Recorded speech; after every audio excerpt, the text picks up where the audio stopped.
Hi everyone, this is Mary with the TLT, and this is the second in a series of videos where we talk about different ways of getting information out of EvaluationKIT. In this video, we'll be going over the Report Builder tool. Like the instructor results report we looked at in the last video, Report Builder also lets instructors pull information about their course evaluations. So why would you want to use Report Builder instead of instructor results? With instructor reports, you just get a summary of all your results.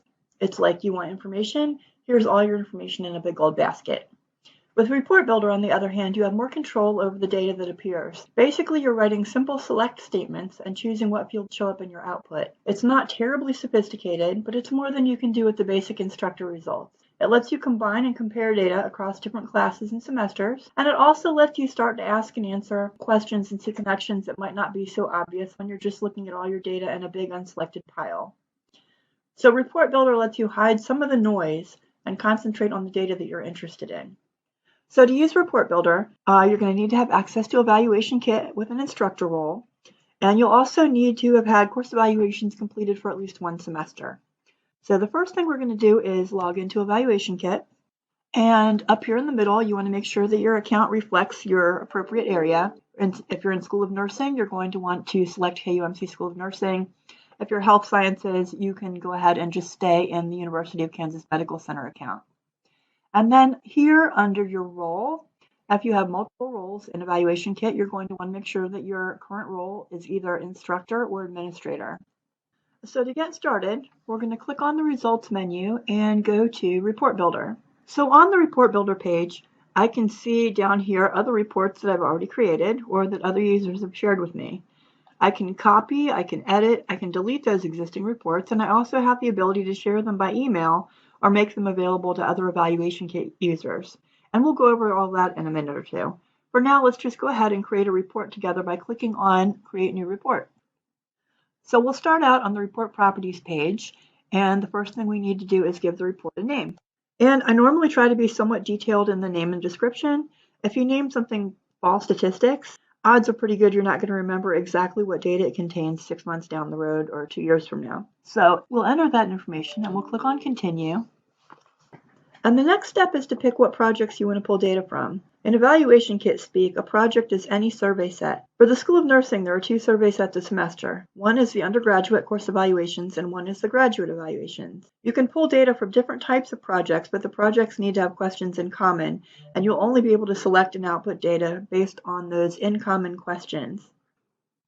So we'll search for projects, and you can use the search tools here. Scroll down and choose the projects you want to pull data from, and then go to Add Selected Projects and click it. When you're done, click on the Continue button.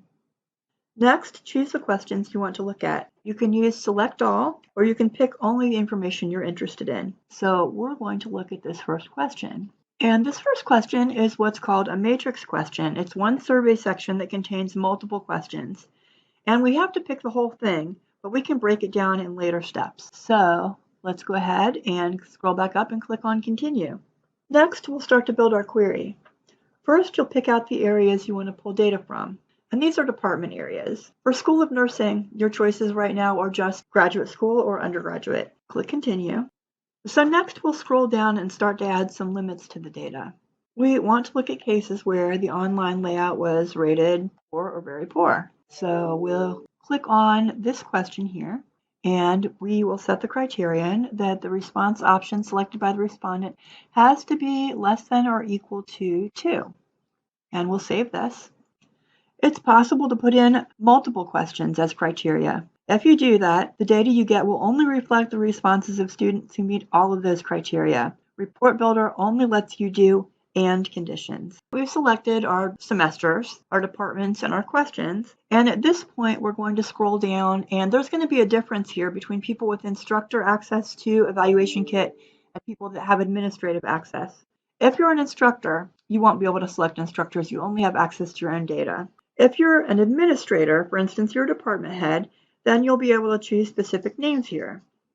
So we'll look at instructors whose first names start with a J. And then just click on Add Selected Instructors.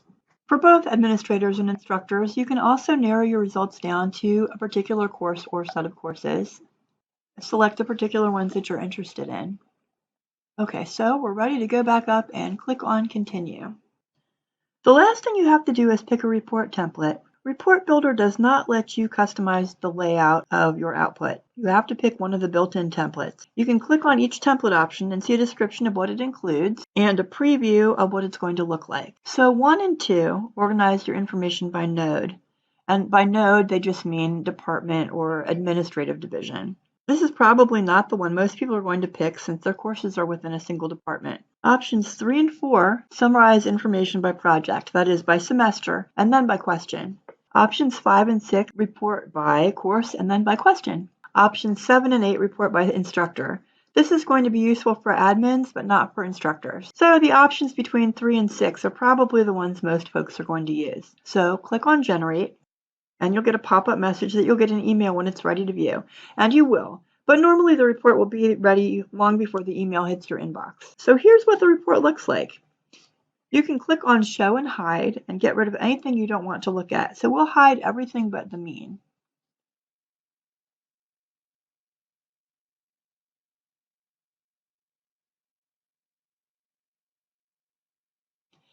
You can also hide questions if they're not things that you're interested in. So we will hide 2, 3. And here's what we end up with. I'm sorry this isn't a very interesting report, but it does give you an idea of what they look like. We have the option to export the result to either a PDF or an Excel file. Under Share, you can share the report by email with anyone, or you can click the Share with EvaluationKIT users option, and that will drop a link to the report in the reports area of anyone you share with. It's like sharing a Google document. The sharees will have a link to view the report, but they can't edit or delete it. If you go back to the Report Builder area, you can also share reports from here. You can edit a report you've already created if you want to change some of the criteria, and you can regenerate it. Or you can copy your report and use it as the basis for a new report. And that's all there is to the Report Builder. Like I said earlier, it's not super sophisticated, and if you really want to get into your data, you're going to want to export it and look at it outside of EvaluationKIT. But it is good for narrowing down what you want to look at and for answering questions that aren't very complicated. Thanks for watching. And please do go ahead and look at the video for Report Builder 2.0.